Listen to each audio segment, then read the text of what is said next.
Alright, this isn't the best light to try to show the contrast here, but I'm going to go ahead and do a video on finishing up my skis that I made some years ago. And as you can see, the left one is a little darker. These are made of birch, and the right one's a little lighter. I kind of like the natural color. I kept it a natural color, but then I needed to treat the other side. I needed to seal the other side with birch tar and wax it so that they glide nicely in the snow. And so that's the process that I'm going to show next. Also, I'm going to put a leather piece here. We're going to restring the rawhide straps in there. And as you can see, my ski poles, I did the same treatment. I dyed the wood, and I'm using black walnut stain to do this. And I could have gotten it a little bit more darker, I think, but I like the contrast of the black leather, how do you say, just the black leather foot covering on the kind of the darker brown body of the ski. So I'm just going to walk through the process of doing the same thing that I did to this one to this ski. So put that back up there while it's drying, because I had to wet it up a little bit to strap it, to lace it, and I want it to dry straight. So let's go ahead and get this one on the right here nice and dyed and fixed up and ready to go when the snow comes. Okay, so first off, we're going to start to stain the this ski here, and I'm going to use some birch bark, walnut stain that I harvested 2 years ago. I have a video on how to make this stain, and you have to apply it in coats. And the key is to apply it on coats, just enough so I don't get too dark or too light from the other ski that I've already done. So I'm going to pour some in a little container here. I'm sorry about the lighting. This is terrible lighting. It's at night. Don't have the best best studio, so let's put it that way. So just to give you the idea is really what this video is about. So hopefully you can kind of get the idea. So I'm just taking a little brush here, and I just kind of slather this on, and I'm going to slather this on the length of the ski, and just on the sides. I could do the back, but I'm not going to, or rather the belly underneath here, but I'm not going to. I'm just going to do the top and get the sides here.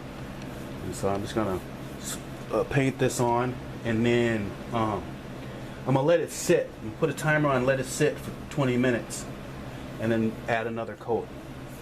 And I think I'm going to do that like 3 times. I think that's how I got the hue for the other ski, and hopefully that's consistent enough, and we'll get some decent results. So first off, we're going to stain this.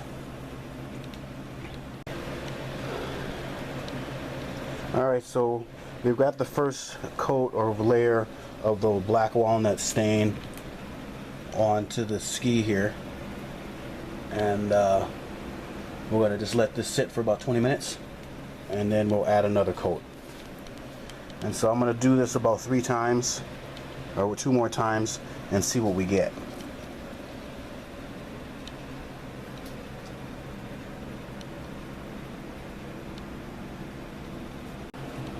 Okay, it's been about 20 minutes, and this is looking pretty good. I compared it to the other ski actually, and it actually looks pretty good, almost identical. But I'm just going to be on the safe side, because what I do is I take some paper towel and can rub some of this off, some of the residue. You can see how it's much darker than before. Looks pretty good. So we're kind of got this going on. But I'm gonna do one more light coat and then call it done. When I first did the other ski, I was using the edge of a towel as a brush. I didn't actually have a brush. I don't know if that's making a difference or not, how I'm able to. And actually, I guess it is the way I'm having to put it on to apply it. So I'm just going to be real careful here, and I'm just going to just apply a little bit. I'm not going to load the brush too much. I'm just going to add this all the way down and wait another 20 minutes and then rub it down, and then we'll go into the next step. So yeah, it's looking pretty good. This stain's working really well. Okay, so let me see. I'm gonna explain something. This turned out pretty close to the other ski with just one coat of my black walnut stain using a brush. When I was doing the other ski, I was using, like I said before, the edge of a terry cloth towel to apply it, which was not very even, and it was just, I didn't have a brush. I had to go out and get a brush. And so it took me 3 times to apply to get it the shade that you saw. Well, now that I have the proper tool, which is a brush here, it's basically a basting brush is all it is. Man, I just applied it once. I applied the other coat, and I said, wait a minute, that's going to get too dark. And then, yeah, so I backed off. I wiped it down. I compared it with the other ski. It's perfect. They match pretty good with just one coat. So there you go. I mean, but if I applied another coat, it would get darker. All right, so the next step is we're going to burnish, and we're going to seal the top with wax. So I've got a block of beeswax here, so I'm using all natural as much as possible. Got a block of beeswax, and what I want to do is I'm going to take my beeswax here, and I just kind of want to apply it and just rub it up and down the length of the ski. And I want to just kind of apply it all over the length of the ski and the sides. And then what I'm going to do is, next you can take a rock, a smooth rock, and what we call is called burnishing. What that does is it compresses the fibers down. It also smooths out the wax. And you do this long enough, you end up getting a sheen. Okay? So it's kind of like a nice smooth finish. It looks like it's wrapped in polyurethane. It's a little bit of elbow grease is necessary.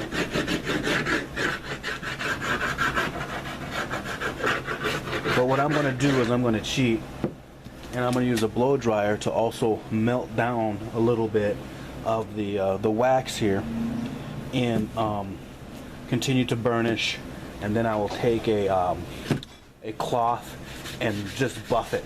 Okay, so I'll just take a nice clean cloth and just buff the mess out of the whole top surface of it, and we'll get a nice sheen. So that's going to be the next step. And I'm not going to be able to kind of show you what I'm doing, but that's why I'm explaining what I'm doing next. And then I'll show you the end results, and that'll be the top side of this. And then we'll be ready to apply the pine tar, or excuse me, the birch tar, and put some wax on the bottom. Yeah, so the lighting in the apartment here is not the best, but I'm hoping you can kind of get an idea of what I'm doing with the beeswax. So I spread it on there, burnish it with a smooth rock, and then I take a cloth, terry cloth, and I buff it real good. So the friction and the heat from the terry cloth will produces a shine and rubs the wax in to the wood to help seal it. I'm also using a blow dryer to also kind of make the wax soft, and then I'll buff it again. So I could probably add another layer of wax, but I don't want to overdo it. So that was the purpose of adding the wax to the top part of the ski. Okay, so hopefully this is better lighting. It's during the day.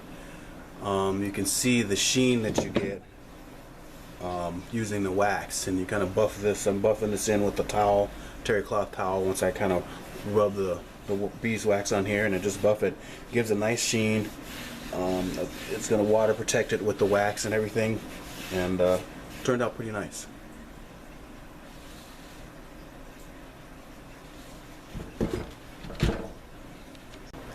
Alright, so it's during the day, and so hopefully the lighting's a little better. It'd been nice to get a more wider view, but I just want to kind of give you an idea of what I'm doing. So what I needed to do, and I hadn't done this, apparently I built these skis at the North House Folk School in 2015. It's 2020 now, and I've tried to use these before and they didn't work very well. Well, duh.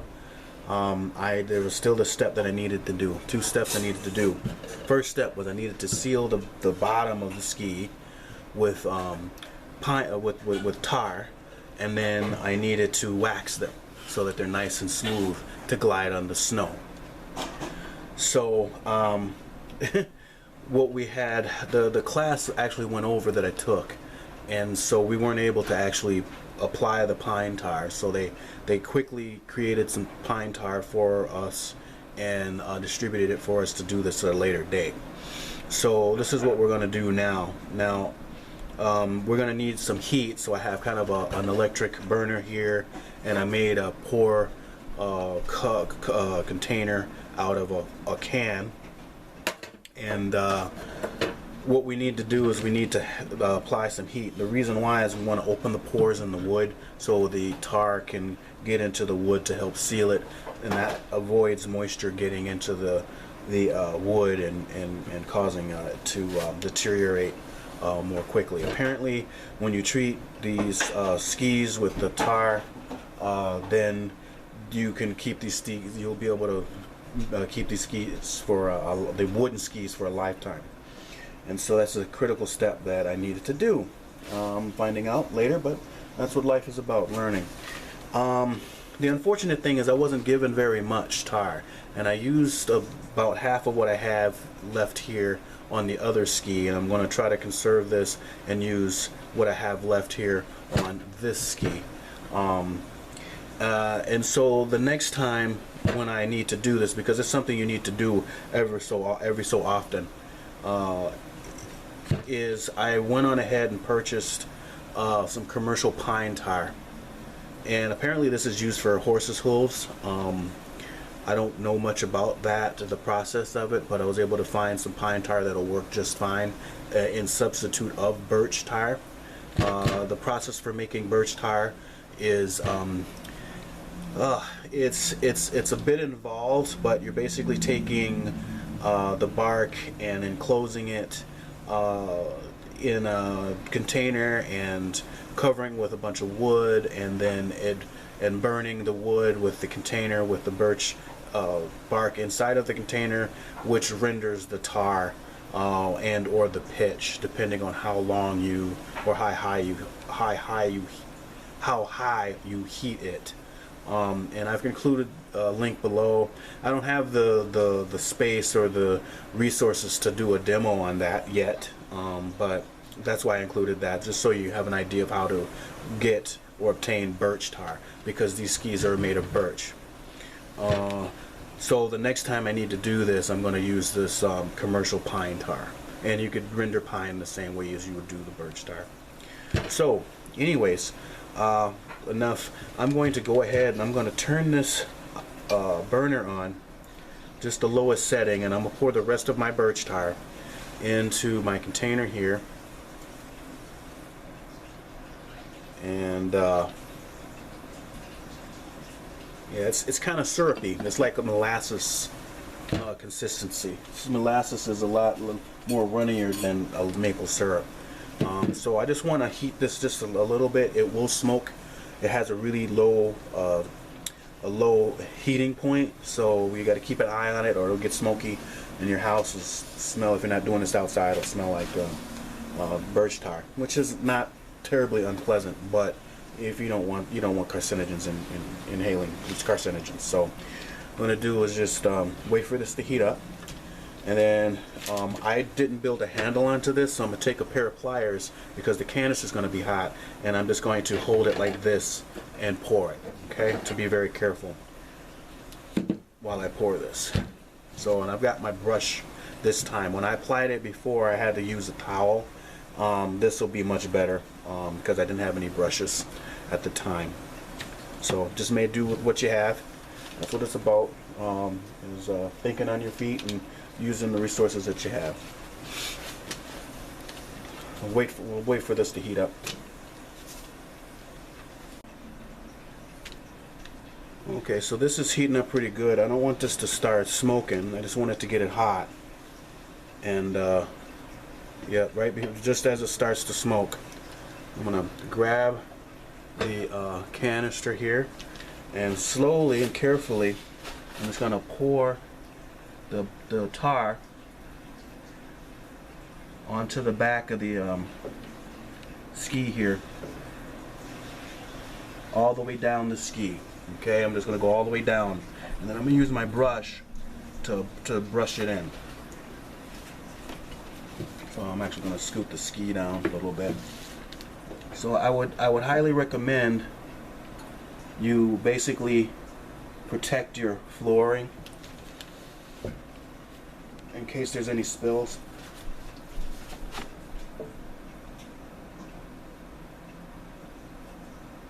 And then I'm gonna take my brush here, and I can just start brushing this in from the very tip to the other tip.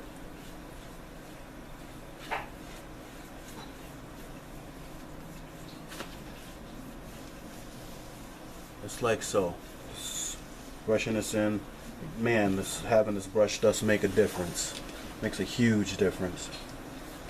So, but that's the end of my birch tar, so we will have to use pine tar next time. So pretty much that's it. I'm just gonna smear this on, brush this on, and this is gonna have to sit for a couple of days, and then we'll go ahead and wax it, and that should be done.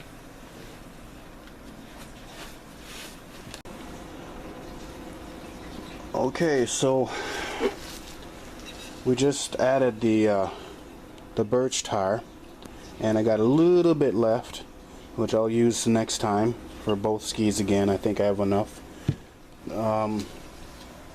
So this is a good coating here.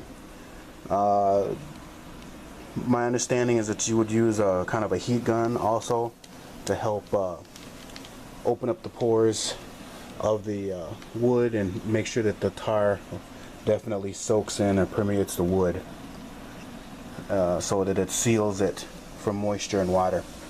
And like I said, it's something apparently that you need to do every so often. I think I'll probably do it once a year. I'm gonna go out and about with these when the snow comes and give these a try. I'm sure they're gonna work much better this time, definitely.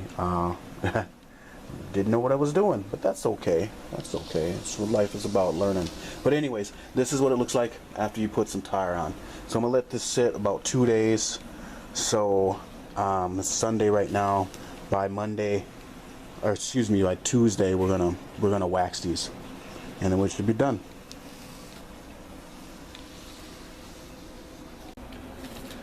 Okay, so we are at day 2 after adding our birch tar on, letting it sit and permeate. Still a little bit tacky. I think it's just kind of the quality of the tar. And I didn't really use like a heat gun or a direct source of heat. Maybe that makes a difference. But we're going to proceed anyways with waxing it. And again, I'm preferring to go primitive with this. And I'm going to do what the Saami do. And they are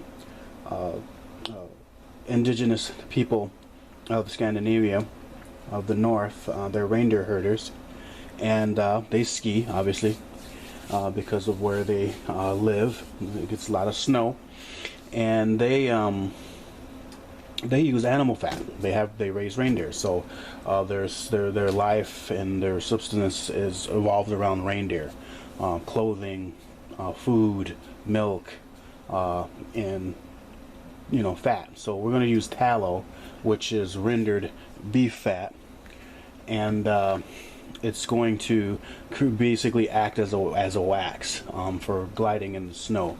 Now, a word of caution with this: if you're going to try this out using tallow, This is something that critters like mice and rats and whatnot might take a liking to. So if you're storing this in your garage and outside somewhere where critters can get at it, they might chew at your skis. So if you choose to use the tallow as opposed to commercial ski wax, then it might be best for you to store these your skis indoors. Okay, so that's just kind of a caveat or a warning. So these are going to be stored indoors, and then next year when I redo this process, is something I guess you should do every year. I will actually use commercial wax because I'll probably want to be able to keep them outside. So and you scrape it off. You scrape off the last year's, and then you reapply the tar and the wax. So that's the process. So, but this time around we're going to use tallow. And so I've got some tallow already heated up here, and I just want to kind of apply that. I'm going to apply 2 coats of the tallow. I'm going to apply 1 coat and then let it dry, and then apply another coat over that coat. And it'll be really smooth. It'll be really slick. It'll be smooth as glass. It'll be really slippery. Not too greasy, but really slippery actually. I was surprised. So this is how the Saami people do it. They use animal fat. So I'm just going to apply this all the way down the body of the ski, or the back of the ski here, and then apply another coat when it dries. So I've applied the tallow, and it's going to take a minute for it to dry, but tallow dries pretty hard and very smooth. So this will work really nicely on the snow. It's already kind of quite slippery. It's kind of hard to hold on to this end, to this side of the ski, because it's really slick, especially when it dries all the way through. So the next thing I'm going to do to finish the ski off is, let me see here. I got to relace it, and here's the rawhide strips that I use, or that I'm using as a strap. Rawhide gets hard when it dries, so I'm going to have to reconstitute this a little bit and rethread it. But before that, I've made kind of a little leather padding to cover and protect the where my foot goes on the ski here, and just made a quick pattern out of some paper bag here, and then cut some leather and carved it out. So I'm gonna glue this down and then reconstitute the leather straps here and rethread it and re-put it back together, and then we'll be done. And then I'm gonna go ahead and strap this one to the other ski and store them until the snow comes in. I'm sure in about a couple of months. So anyhow, I'll show you the finished piece when it's all done. But that's pretty much it for getting these ready for winter time. Okay, so we have I've got my marble slab here. It's as good as a weight, but it also works well when I'm working leather and I'm doing some leather carving, putting decorations and embellishments in leather. So that's what this is for, but it's great for a weight. Pretty heavy. So I just use that to glue down the leather foot pad here for the ski.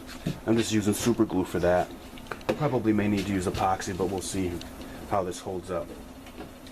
And then I'm going to thread in the rawhide lashings once they get reconstituted a little bit in water. I don't want them 100% floppy. I just want them malleable, because then they'll dry hard again. So just soaking this in water for a little bit, and then I'm going to thread these through, and then we'll be done.